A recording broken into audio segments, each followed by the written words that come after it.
Evangelho de João, capítulo 1. E vou resgatar algumas verdades aqui junto com você, amém? Para que você entenda e para que você seja edificado nesta noite. A Bíblia diz assim: no princípio era o Verbo, e o Verbo estava com Deus, e o Verbo era Deus. Ele estava no princípio com Deus, todas as coisas foram feitas por ele, e sem ele nada do que foi feito se fez. A vida estava nele, e a vida era a luz dos homens. E a luz resplandece nas trevas, e as trevas não prevaleceram contra ela. Houve um homem enviado de Deus, cujo nome era João. Este veio para testemunho, para que testificasse da luz, para que todos crescem por intermédio dele. Ele não era a luz, mas veio para que testificasse da luz. Ali estava a luz verdadeira, que alumia todo homem que vem ao mundo. Estava no mundo, e o mundo foi feito por ele, e o mundo não o conheceu. Veio para o que era seu, e os seus não o receberam. Mas a todos quantos o receberam, deu-lhes o poder de serem feitos filhos de Deus, aos que creem no seu nome. Os quais não nasceram do sangue, nem da vontade da carne, nem da vontade do homem, mas de Deus. E o Verbo se fez carne e habitou entre nós, e vimos a sua glória. Amados, nós podemos ver aqui que o Evangelho de João, ele começa com a mesma frase com que começa também o livro de Gênesis. No princípio, né? Então, no princípio, quando fala no princípio, a gente não pode precisar uma data, não pode nem conjecturar a respeito de uma, né? Só sabemos que foi no princípio. Quando Gênesis 1:1 diz, no princípio criou Deus os céus e a terra, a própria ciência não tem condições de precisar uma data, né? Uma data em que foi criado os céus e a terra. E quando João fala que no princípio Jesus era o Verbo, e o Verbo estava com Deus, e o Verbo era Deus, também não se pode precisar uma data, só se sabe que é no princípio, ou seja, antes que houvesse qualquer outra coisa, antes que houvesse qualquer vida na terra, ou no céu, ou no espaço, ou em outro planeta, se é que há vida por lá também, mas antes de qualquer coisa, Jesus já coexistia com Deus. Essa é a ênfase do Evangelho de João. Agora, por que João ele não narra a genealogia de Jesus? Por que João não vai falar do nascimento de Jesus? Por que o livro de João não vai falar que Maria ficou grávida e aí nasceu Jesus? Porque João ele está apresentando Jesus não como filho do homem, que é a abordagem que Lucas faz, né? Por isso que Lucas cita a genealogia de Jesus muito apropriadamente, mas João, ele vai apresentar Jesus sobre um outro prisma, sobre um outro aspecto, e convém a nós resgatarmos essa deidade de Jesus para pararmos de ficar brincando de ser crente, como se a nossa religião não tivesse uma base, como se a nossa religião, como se o cristianismo fosse pautado na aquisição de coisas, como se o cristianismo fosse pautado em superstições. Então João, ele vai dizer para mim e para você, amado, que no princípio era o Verbo estava com Deus e o Verbo era Deus. Ou seja, Jesus coexistia com Deus numa unidade tão perfeita que ele era um com Deus. E aí nós podemos entender, né, que Jesus, antes de vir ao mundo, antes de nascer de Maria, antes de ser concebido por Maria, ele já existia, ele coexistia com Deus no princípio, ou seja, antes que qualquer coisa pudesse vir a ser criada. Essa é a primeira premissa que o crente, que o cristão nunca pode esquecer. O que Jesus é para você? Jesus se tornou um mito, Jesus se tornou um amuleto da sorte, Jesus se tornou um chavão, tipo esse, está amarrado em nome de Jesus. Jesus muitas vezes tem sido reduzido a uma figura religiosa, quando na verdade ele é o Deus Todo-Poderoso, ele é aquele que nos liga ao eterno. Se Jesus não tiver esse significado para mim e para você, se Jesus não tiver essa importância na teologia da igreja, então a igreja está perdida. A igreja não tem razão de ser, é apenas mais um grupo, um clube, onde as pessoas pagam, né, seu dízimo, suas ofertas e recebem ali uma palavra de autoajuda e o pastor então usa de entretenimento para poder fazer sentido todo aquele ajuntamento. Se Jesus não é quem o apóstolo João afirma ser aqui, se o Jesus com o qual nós cremos não tem essa importância na nossa vida, então não há razão para sermos cristãos. Mas graças a Deus que essa palavra está escrita aqui. E olha o que ele continua dizendo aqui, olha. Ele era... Peraí que eu perdi aqui. Ele estava no princípio com Deus, todas as coisas foram feitas por ele, e sem ele nada do que foi feito se fez. Então, ele estava no princípio com Deus, todas as coisas foram feitas por ele, e sem ele nada do que foi feito se fez. Então, querido irmão, querido amigo, Jesus, esse em quem você crê, esse a quem você vai à igreja para adorar ou para buscar a bênção, ele é o Criador dos céus e da terra. No livro de Colossenses, o apóstolo Paulo, muito sabiamente, vai dizer que Jesus é antes de todas as coisas e nele tudo subsiste. E no livro de Romanos também ele vai dizer, porque dele e por ele e para ele são todas as coisas, porque dele e por ele e para ele são todas as coisas.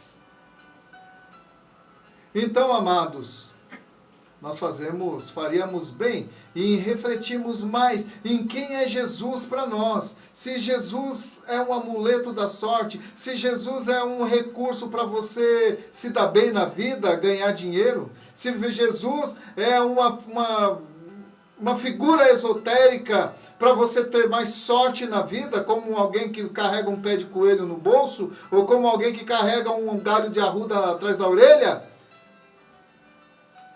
qual seria a diferença? Se Jesus não tem esse significado, dessa magnitude nas nossas vidas, então Jesus pode ser reduzido a um pé de coelho, uma ferradura atrás da porta, uma espada de São Jorge, aquela planta, né, que as pessoas colocam na porta da casa e dizem que é para proteger, ou Jesus pode ser reduzido a um galho de arruda, ou alguma outra entidade. Mas sabe qual é o diferencial, amado? Sabe qual é a diferença do cristianismo para outras religiões? É muito simples. Aquele que estava no princípio com Deus, aquele que era Deus, aquele que coexistia com Deus desde a eternidade passada. Diz aqui, o Verbo se fez carne e habitou entre nós, e nós vimos a sua glória como a do unigênito do Pai. Ele habitou entre nós. Olha só. Mas a mitologia grega também fala, né, do tal de Hércules, que foi um filho dos deuses e que habitou, e ele era muito forte e tal. Mas, amados, mesmo que esse Hércules tivesse existido, teria morrido. O único que morreu, e a história comprova isso, tanto a história secular como a história cristã, confirma a morte de Jesus. Ele morreu. Mas, bom, todos morrem. Mas tem uma diferença. Ele não continuou morto. Ele ressuscitou. Aquele que coexistia com Deus na eternidade, ele se reduziu, ele se deixou reduzir à condição humana. Diz o livro de Isaías que ele se identificou com as nossas dores, que ele era um homem de dores e que sabe o que é padecer, com o rosto desfigurado. Era o mais desprezado entre os homens. E dele não fizemos caso. O Deus eterno, ele foi desprezado, ele foi... não foi reconhecido pela geração. para a qual ele veio, na época ali em Judá, esse mesmo Deus que se identificou em figura humana, como nós vamos encontrar lá no livro de Filipenses, ele ressuscitou. No túmulo dele, até hoje, está escrito, ele não está mais aqui. Não existem os restos mortais de Jesus. Você pode encontrar os restos mortais de Buda, você pode encontrar os restos mortais de Maomé, você pode encontrar os restos mortais de todos os profetas. Mas você jamais vai encontrar os restos mortais de Jesus. Porque a Bíblia diz, num dos Salmos, não permitirá que o teu santo veja corrupção, ou seja, que o corpo, né, fazendo menção a Jesus, veja corrupção. E no livro de Atos também o apóstolo Pedro vai lembrar desse salmo. E ele vai mais longe ainda, ele diz, dando testemunho de Jesus ali para os judeus, ele diz, esse homem que vocês crucificaram, Deus o fez Senhor e Rei, e vocês o mataram, mas não era possível que a morte o retivesse, porquanto está escrito, não permitirás que o teu santo veja corrupção, nem a sua alma repousará na morte. E aí Jesus, então, ressuscitou, como o apóstolo Pedro afirmou ali. E agora o apóstolo Pedro, ele foi bem ao extremo, né? Dias antes ele havia negado Jesus, dizendo que conhecia Jesus porque estava com medo, mas depois da ressurreição de Jesus, ficou tão patente, ficou tão claro na mente de Pedro quem era Jesus, que Pedro agora não estava mais nem aí se ele ia morrer ou não. Ele ia defender Jesus, mesmo que isso lhe custasse a vida. Querido, a diferença que Jesus fez na vida de Pedro é a mesma que deve fazer na minha vida e na sua vida. De você crer em Jesus, não como uma figura mitológica, não como um líder religioso, não como um líder revolucionário, mas como um filho de Deus, aquele que morreu e ressuscitou. E quando você se apropria dessa verdade, amado, a sua própria vida já não tem importância. O apóstolo Paulo se apropriou dessa verdade, sabe o que ele falou? Ele diz assim, em nada considero a minha vida preciosa aos meus olhos, contanto que eu cumpro o ministério que recebi do Senhor. Em outro lugar ele vai dizer, para mim o viver é Cristo e o morrer é lucro.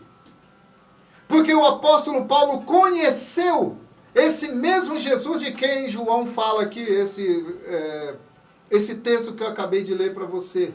Mas a pergunta que fica é, você conhece Jesus nessa dimensão? Você conhece Jesus, esse Jesus que é apresentado aqui por João, aquele que no princípio era o verbo, aquele que estava com Deus no princípio, aquele pelo qual foram criadas todas as coisas? É esse Jesus que você conhece? Ou não? Em quem você tem depositado a sua fé? Hoje, mais do que nunca, amado, no século XXI, quando a palavra de Deus está sendo tão desacreditada, tão vituperada, onde os valores bíblicos, onde os princípios bíblicos têm sido tão violentamente profanados, questionados, ridicularizados, como Satanás que inverteu a ordem do Senhor lá no Éden, tentando enganar não, até conseguiu, né? Enganou Eva e que enganou Adão também, fazendo-os pecar. Ele está usando o mesmo argumento hoje, fazendo que as pessoas se desacreditem de Deus. É o mesmo argumento. E hoje, amado, século XXI, onde o saber, a busca do saber, a busca da sabedoria, a busca do conhecimento, fala-se tanto em conhecimento, não é verdade? Quando a Bíblia diz que o temor do Senhor é o princípio do saber. O temor do Senhor é o princípio da sabedoria. E a Bíblia diz lá no livro de Oséias, mas o povo que não conhece ao Senhor caminha para a perdição. O meu povo perece porque não tem entendimento. Então é isso. Nós precisamos resgatar essa identidade de Jesus em nós. Porque senão, amado, é o mundo que vai traduzir Jesus para nós. É o mundo que vai falar de Jesus para nós. Um Jesus sem poder, um Jesus falso, um Jesus que está a serviço dos caprichos, do egoísmo do homem. Eu fico impressionado como às vezes as pessoas vão para a igreja e ouvem certas coisas que só quem não conhece a palavra de Deus é que cai nessa. Com orações deterministas, com abordagens triunfalistas, como se você reinterpretasse a Bíblia e quisesse que Deus assinasse embaixo daquilo que você falou. Mas Deus não é assim não, amado. A verdade é uma só, e nós temos relativizado a verdade, trazendo para as pessoas verdades distorcidas, ou uma pós-verdade, né? Nós estamos vivendo pós-tudo, né? A pós-modernidade, e agora a pós-verdade também já está surgindo aí. É aquela verdade que cada um tem, aquela verdade relativizada, né? Que cada um tem e prega do jeito que acha que deveria ser. E é por isso que há muita contradição, há muitos debates, há muitas coisas. É até bom que haja debates, que aí você fala uma opinião. Mas, amados, se a gente não tomar cuidado, a gente vai reinterpretar as Escrituras de acordo com a nossa experiência de vida. Ah, mas não é correto? Isso não é correto. O correto é você interpretar a sua experiência de vida com as Escrituras. É o contrário. Ao contrário, nós estamos interpretando as Escrituras de acordo com a nossa experiência de vida. É o contrário, temos que interpretar a nossa experiência de vida de acordo com as Escrituras. Porque a própria Bíblia diz que a palavra de Deus não muda. Então a palavra de Deus não vai mudar de acordo com a sua experiência de vida. Agora você pode mudar. Hoje você pode pensar uma coisa, amanhã você pode pensar outra. Né? Nós temos várias experiências diferentes em nossa vida, negativas, positivas, e aí você vai julgar a palavra de Deus, ou você vai interpretar a palavra de Deus de acordo com essas experiências que você tem. A Bíblia vai se tornar um livro incompreensivo e incompreendido, porque a verdade não será mais uma verdade absoluta. A verdade será relativizada, ela será colocada, né, ou pregada de acordo com os ditames de cada um, daquilo que você acha que seja. É por isso que eu gosto desse texto, porque ele coloca Jesus no seu devido lugar. No princípio era o Verbo, e o Verbo estava com Deus, e o Verbo era Deus. Todas as coisas foram feitas por meio dele, e sem ele, nada do que foi feito se fez. E João, quando foi batizar Jesus, ele o reconheceu, ele disse, olha, eu é que deveria ser batizado por ti, tu vens a mim. Mas Jesus falou, não, deixa assim para que se cumpra toda a justiça de Deus. Então, fazia parte da justiça de Deus que Jesus fosse batizado por João. Olha só, o próprio Deus sendo batizado por uma criatura. Parece uma contradição, não é verdade? Mas isso fazia parte do plano de Deus, da legalidade que Jesus ia ter para poder atuar na esfera humana. Então, Jesus teria que ser legitimado por um ser humano. E no caso ali era João, alguém que não era ninguém. Na hierarquia, quando você vai ver ali o livro de Lucas, a narrativa, né, no tempo que Cirino era imperador da Síria e Pilatos era imperador da Judéia e Herodes, tetrarca da Galileia, veio a palavra de Deus a João no deserto. Né? Então, o livro de Lucas, ele começa falando, né, das elites, da hierarquia ali de governo, mas a palavra de Deus não veio a nenhum daqueles, nem o Caifás, Aná e Caifás, que entraram também, né, nessa corrente hierárquica, mas a palavra de Deus veio a João, que estava morando no deserto. João, filho de Isabel e Zacarias. Um Zé Ninguém na época. Mas foi ele que Deus usou para legitimar o ministério de Jesus. Amados. Haveria muito mais coisa a falar sobre isso aí, mas eu quero encerrar dizendo para você, querido, que você creia nesse Deus. Não um Deus que você pode manipular, não um Deus que você pode determinar o que Ele vai fazer na sua vida, mas um Deus, amado, que deve ser temido. Porque a palavra do Senhor diz, horrível coisa é cair nas mãos do Deus vivo. Deus é um Deus todo-poderoso, Ele é justiça, Ele é amor, mas Ele também é justiça. E nós temos que temê-lo. Amém? Jesus um dia voltará